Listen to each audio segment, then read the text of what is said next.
Yeah, it's the role effect. We talk love, we talk faith. God first, couple goals, ain't no room for the hate. We keep it real, keep it true. That's the only way. Roll it up.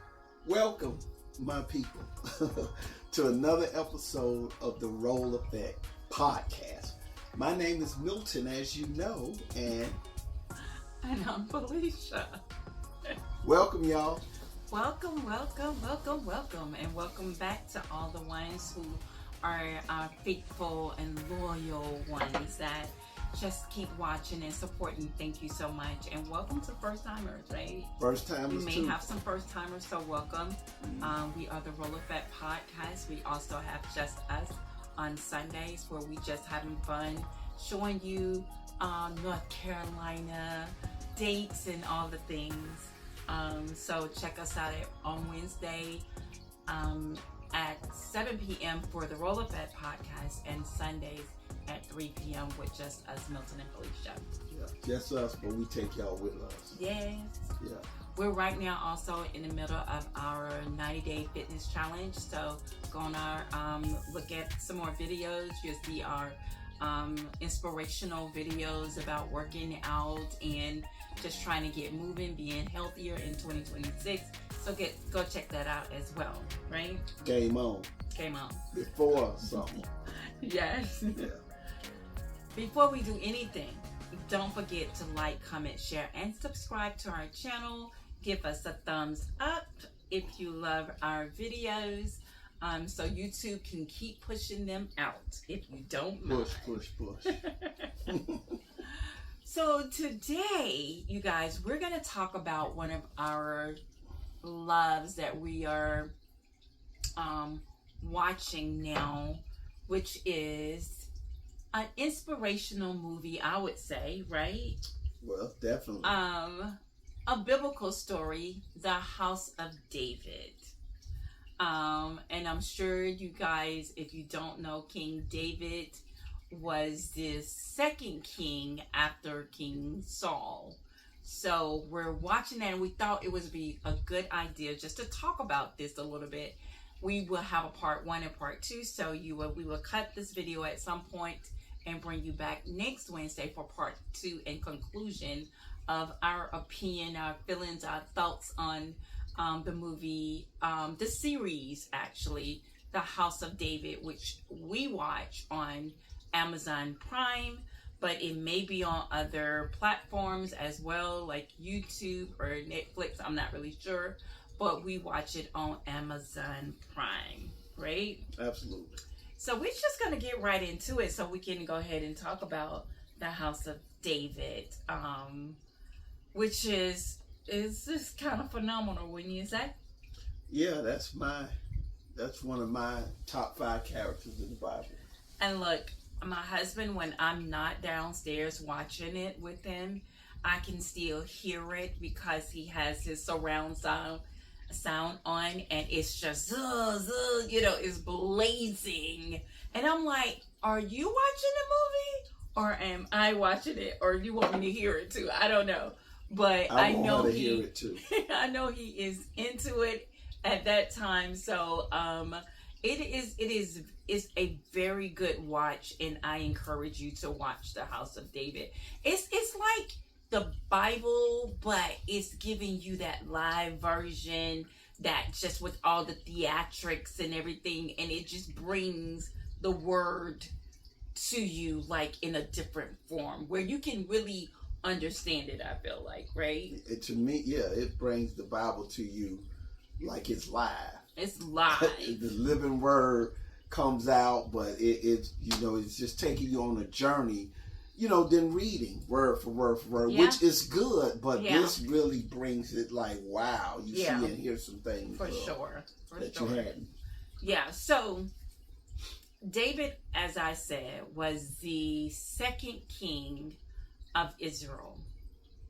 David was like, I got my notes here, you guys, because I always like to have my handy dandy notes. But he was, I would say, would you say David was like an outcast from his family? Absolutely. He was the son of Jesse. Jesse had 8 sons, including David. David was the youngest. And I'm not sure, and I'll correct myself if I'm wrong about this, but I think the 7 older sons were by one wife, like the first wife of Jesse, and David was the son of the second wife of David, and I think he was outcast because of her religion, if I'm not mistaken. Like, they called him a bastard child. Yeah, they call him a bastard child, and so he was pretty much outcast. So let's talk about it, babe. Well, I think he was mostly hidden. You go take care of the sheep for the most part, while his brothers, some of them, they was loyal to the king and they fought. Mm-hmm. And David so badly wanted to do so and wanted to participate. To fight, yes. But they kept him separate, because of the infidelity, or because of the second. Maybe not infidelity, because of the second wife. Yeah. And he always wanted to belong, but at the same time, he was spiritual. He was brave, and he was growing, and he was coming. Yes. Without them even knowing it. Yes. So that's what I like about that part right there. So David was known as the second king of Israel, a man after God's own heart, a shepherd boy turned warrior. He famously defeated Goliath. So let's talk about that, because he was very talented. He wrote poems, and he was a musician, and of course he played the harp. And he can sing. And yes, he was very talented, but he kind of stayed to himself and his sheep with the sheeps and all the things, because he was pretty much kind of like outcast from his family. So David also had let's talk about some key points of David. He rose to power. David was the youngest son of Jesse. He was anointed to become the second king from Prophet Samuel. Okay? In the movie, it's so interesting because the movie first starts talking about King Saul and his downfall. King Saul was basically the first king that Prophet Samuel anointed. But King Saul was losing his mind. In the movie, it shows where he was just doing all sorts of things that he wasn't supposed to be doing. And the prophet Samuel decided he would go visit King Saul at his place. Well, he was pretty much summoned to go and tell him what's about to happen, because he done lost his mind. And I think humans repeat this cycle too sometimes. Yes, for sure. You get a little bit of something, and you forget where it came from. You forget where it came from. And that was King Saul. King Saul stopped making it about God and started making it about himself. How many of us do that? How many of us, God would bless us with so much, and we forget where our blessing comes from. We forget the hard times we had until he brought us over. And then once he brought us over, we feel like, oh, we don't need him anymore. We got this. We're so powerful, so he thought, that I can do it on my own. So he had this big thing. What was it? A big statue. It was kind of a miniature pyramid. Yeah. Kind of thing. That was created for him. Basically, like for the people to serve him. And the prophet Samuel, I think they told him not to bring something inside. Well, no. Saul was told when he defeated this king not to bring the spoils with him. Leave it. And you don't know I think God knew that the area that they were ruling, those people needed stuff. Yes. Saul already had plenty. Plenty. But what he did, he decided to bring all the spoils and everything, including the king. Mm-hmm. He wasn't supposed to do that. To embarrass him and just to make fun and mock and yeah. Mm-hmm. And it was just terrible. So when the prophet Samuel saw that, he was angry. He was so angry because he did not understand why he would do such a thing. He forgot about God. He forgot about God, and everything became about him. Right? Yep, and he knew Saul at a young age. Mm-hmm. He's the one that actually anointed Saul. Yes. From God, through him, he anointed him. Okay, you're going to lead my people. Yes. But don't forget about the one who made it possible. Yes. You king, but don't forget the king of kings. Right. But he definitely forgot about who was in control, and he made it about him. And as a result of that, he lost his position as king. And so now it's time for the prophet Samuel to go find the next king. And Saul he knew that he was going, because he told him, the prophet Samuel told him, it's over for you, basically. You're done. Well, he knew something was going on when Samuel was leaving. Mm-hmm. And that he wouldn't remain king. He told him that. Yes. And so, of course, But he pleaded. Saul pleaded to turn this around. Please. But Samuel say, I don't have the power to do that. Mm-mm. You done set yourself up, and you was in a sweet place. Yes. You know what I mean? Yes. Like all your family was eating. You made your bed. Now you have to lie in it.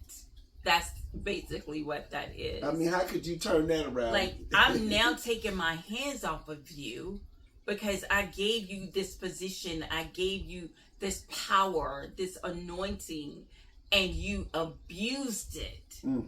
And that's how we can relate to people and us as human beings in this world. It's that he blesses us and we forget where the blessing comes from. He wakes us up every morning and we forget that, and we get up grumpy, mad, angry and stuff, and like, this is the person who gave you life, who breathed the breath of life into you every morning, and we don't think about that because he's on the back burner until we need something. And Samuel realized that King Saul realized that, oh my God, what have I done? Like, I've done wrong. And so now there's a cost to pay. And so when the prophet Samuel went out looking for the next king, funny though, when he was going out look for the next king, Saul's daughter had seen King David. He wasn't King David at the time. He was just David at the time. He was still a boy. Playing his harp, and invited him to play at their castle or whatever. So he was known for his music, and people would stop and just listen because he just had this anointing, because he was a man that was chasing after God's heart. He loved the Lord and he worshiped and he praised him all the time, right? I was just thinking, how you said that his daughter invited him over, but that was after the king had a spell put on him. Right. Once he did that. But I think right there that was God working to put him in position. Mm-hmm. So that, he can have that gateway to get in there. Mm-hmm. And then it went from there, So right. like, wow, that part there was kind of right. God rearranges stuff when you think you in power, but he done rearranged the whole thing. Change, you ain't got no control. Yes. King or no king. For sure. So when the prophet Samuel went searching for the next king, there was a lot of stuff going on in the movie, that when he was going to look for the next king, and he took someone with him. I don't want to spoil the movie, but he took someone with him, and he decided to stay back because his wife was expecting, and he decided to stay back. And Samuel was like, Prophet Samuel, let me put some respect on that name, okay? He decided to stay back and get some rest or whatever. And so the prophet Samuel kept going. And the people really, I don't think in the movie, the people really didn't, was like when he was asking where people lived or whatever, I don't think they really wanted to tell them about Jesse and his family, because they was kind of like outcasted family. Well, yeah, it was so far away from everybody else. They had a certain feeling about Samuel Penn, and they didn't really care for him much. Yeah. So that's why they was further out, you know, doing their thing.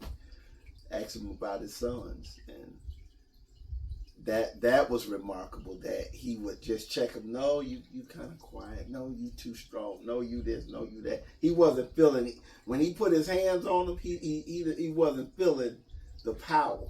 Right. Right. And well, he first knew of something all, was wrong. he knew when he said, "Present me your sons," he presented 7 of his sons. He didn't present David.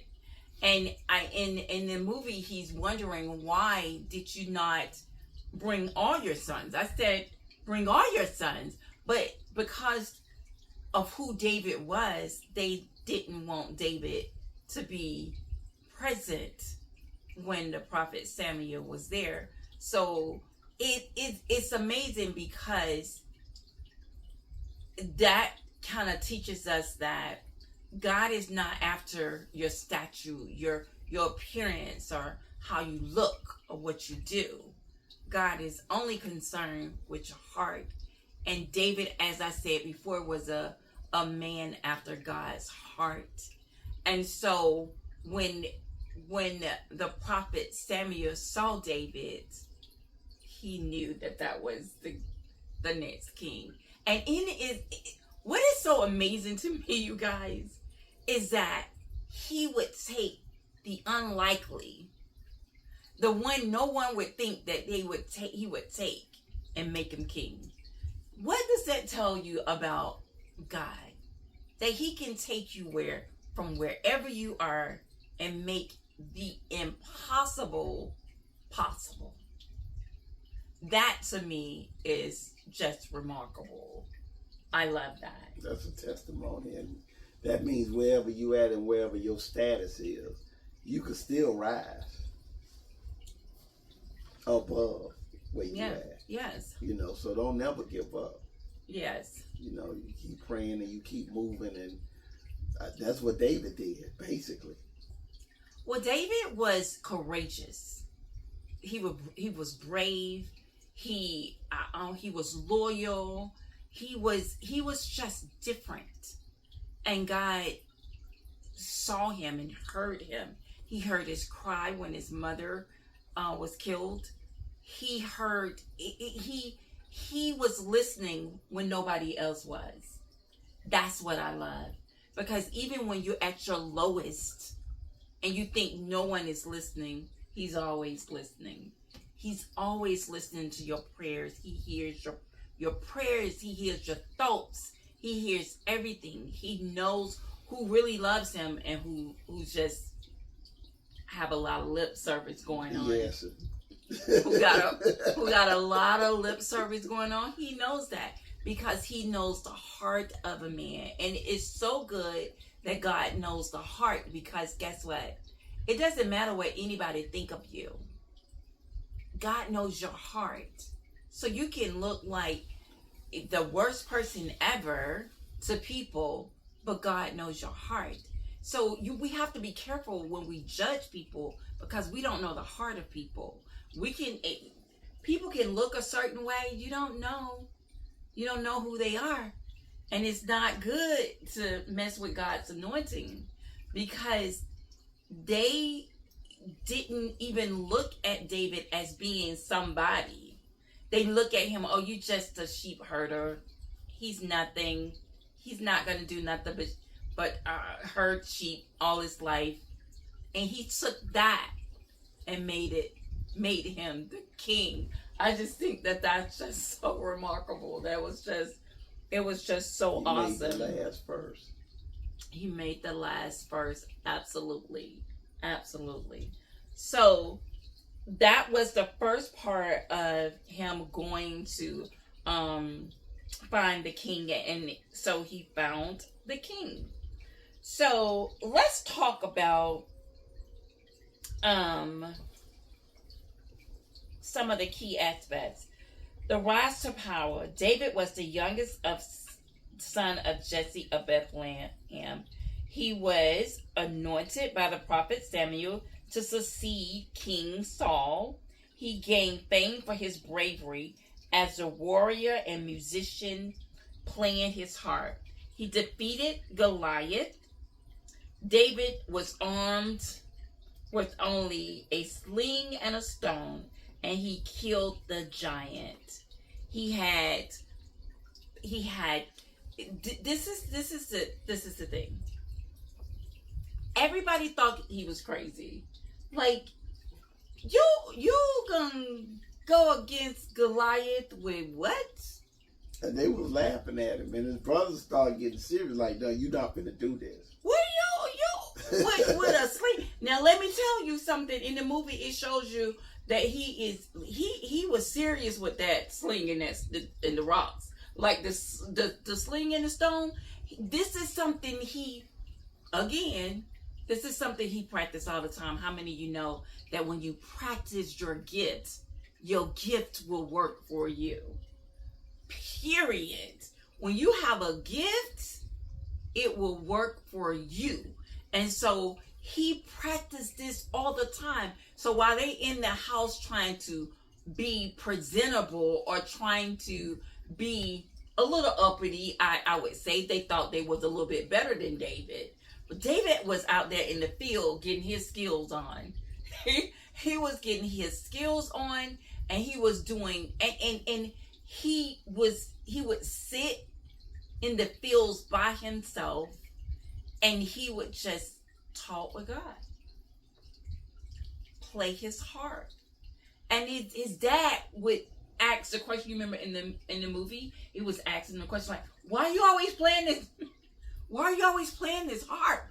Like, why are you always doing this?" His dad didn't see the vision. He did not see the vision because he didn't see him. And he did that a lot because his mom used to sing to him. Yes. So he wanted to carry that with him at all times. Yes, and it shows you in the movie how David's mom died.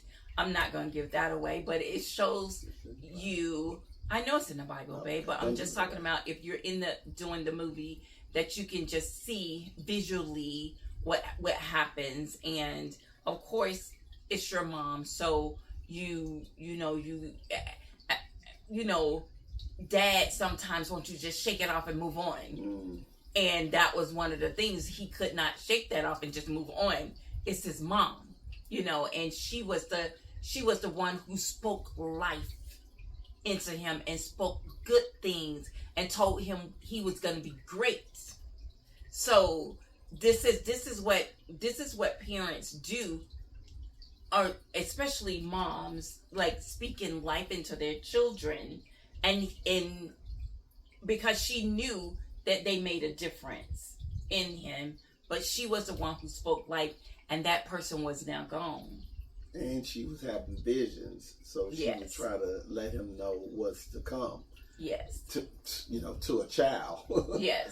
So she would spend time with him and all of that there, but I guess, you got to pour into them while you're here. Yes. You know what I mean? Yes. You don't know. You have to speak life into your children. I don't care if you have 1, 2, 3, or 4. All of them have a purpose and a gift on this earth. And you have to speak life to all of them. Even the ones that you think are not going to be, they could be like out here doing God knows what. But if you speak in life and you speak in hope and compassion and all of that in the lives of these children, it's just awesome to see how David mom just spoke life into. And he carried that too. He was a kid when she passed, but he carried that throughout his adult. Yes. You know, David loved to dance, he loved to sing, and this is all she was doing. She was doing most of that. Yes. You know, so that is definitely important. So that tells you when they're gone, you can still carry it. Absolutely. You know, that's why it's important to pour. It's very important to pour into people and pour into your children, because that is what takes them on when you're no longer here. Mm-hmm. Like, they're gonna always hear your voice and hear you saying, well, my mom used to say that, or this or that, because he didn't have a dad that was pouring into him. Well, and that's a lot of us out here don't have dads that's pouring into them, but they had a mom that was pouring into him. He had a mother that poured everything she had in him, because she knew he would need it, and she knew that he would be great, because she had visions of him being great. And so it's just a remarkable story, and we're just so happy to be sitting here talking about it and sharing it with you, because it's one of I would say is it your top movie that you like?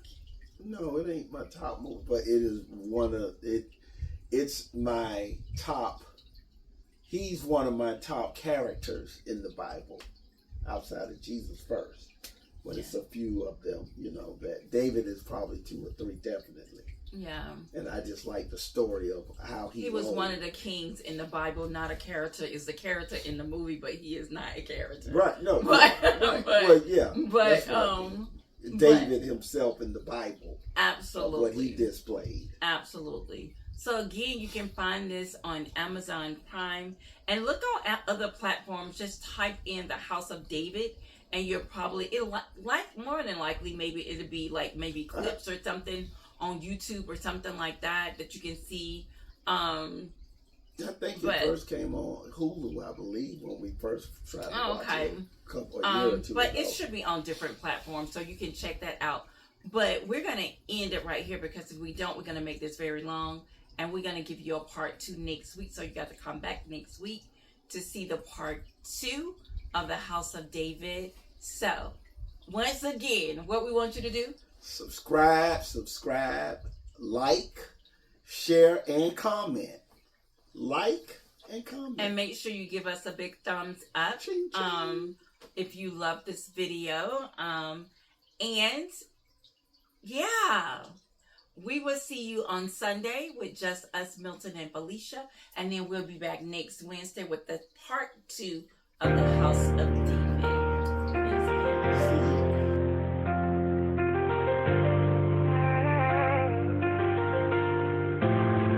Yeah, it's the role effect. We talk love, we talk faith. God first, couple goals, ain't no room for the hate. We keep it real, keep it true.